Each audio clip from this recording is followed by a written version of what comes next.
Long before Bethesda took the reins of the series and Walton Goggins smeared on the ghoul makeup for his spellbinding turn in the adapted TV show, war never changes.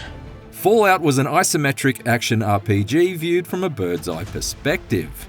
It's that classic style of wasteland-wandering that the upcoming Survive the Fall appears to be using as its reference point, at least if the first few hours of the game I got my hands on are anything to go by. This deadly post-apocalyptic tale of survival builds on the original Fallout's template, quite literally in the case of its robust camp development system, and its squad-based combat and scavenging help it craft an experience that feels fresh, even if the somewhat static story presentation prevents its personality from totally shining through.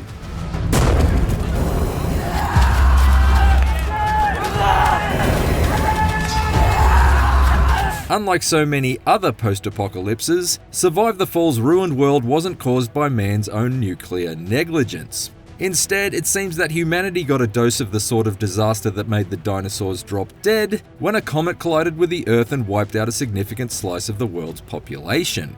It also left a smouldering crater that leaks a toxic mist called stasis, and those who survived either avoid it like the interplanetary plague that it is, or they embrace it, absorbing its otherworldly power to mutate into stronger forms at the expense of their own humanity. Throughout Survive the Fall, your growing squad of scavengers must build bonds with the various factions found scattered around its 3 biomes in order to survive and thrive. From the stasis-huffing shroomers to the mysterious cult known only as the Sighted.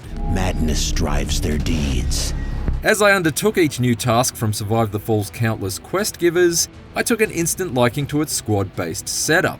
As you steer your party of up to 3 survivors around the sprawling national park area that serves as the setting for the beginning of the story, you can either manually search through abandoned chests for chemical compounds or chop down trees for lumber, or you can just tap a button to delegate the grunt work to one of your cohorts, allowing you to divert your attention elsewhere.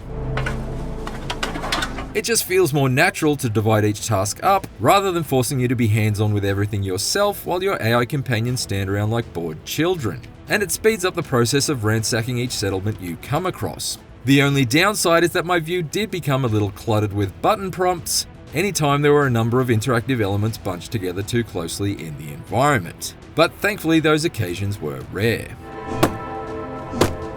Combat is also team-based. I tended to approach each encounter with the various marauders and ghouls with stealth as my priority, given that rifle and shotgun ammunition seemed so scarce, at least in this early part of Survive the Fall story.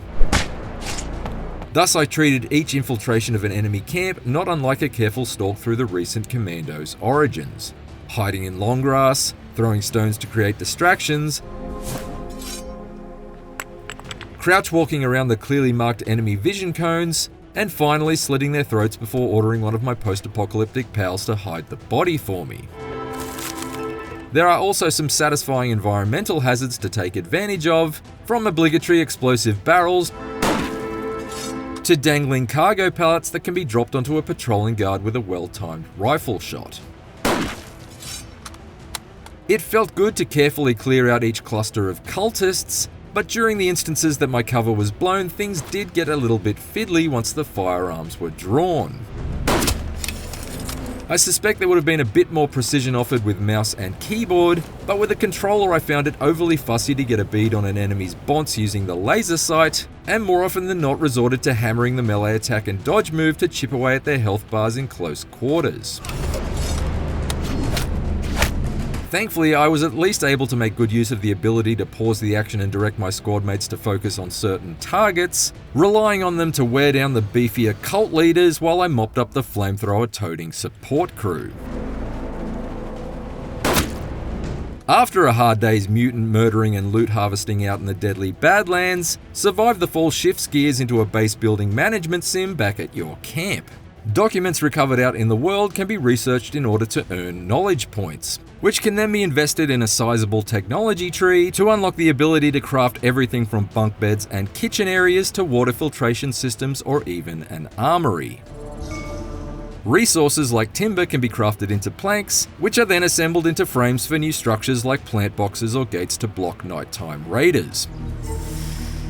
While foraged herbs or meat salvaged from wolves and deer can be prepared into meals and stuffed into the backpacks of whichever group of adventurers you choose to send out on your next expedition. There seems to be quite a lot of depth here, and I can definitely see myself spending a considerable amount of time transforming my settlement from rusty rubble to cozy bubble in the finished game. Outside of my own base, I found a number of intriguing areas to explore. From a crashed passenger plane that had been converted into an enemy fort, to a farmstead that was crawling with stasis-infected ghouls, Survive the Fall seemed to reward me with distinct locales in any direction I pointed my compass in.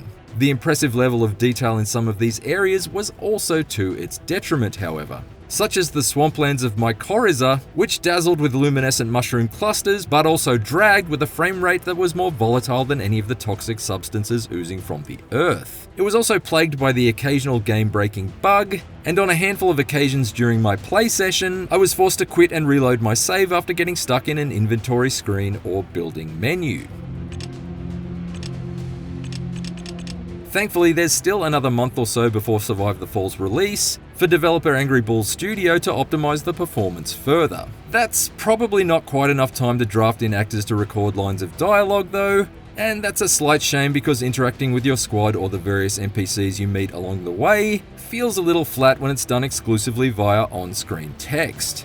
Although I did get a few laughs out of the odd character here and there, particularly this quirky character named Blooper who refers to the stasis smog as Fart Wind, most of my conversations just serve to queue up the next fetch quest, rather than really give me any lasting impressions of each faction member I met. Perhaps those bonds will deepen over the course of the full journey, and we won't have to wait long to find out. Survive the Fall is due for release on PC this May, and it's full of post-apocalyptic potential. Assuming that the existing rough edges found on its controls and performance can be polished up by then, this could well be a survival-based action RPG worthy of your hard-earned bottle caps.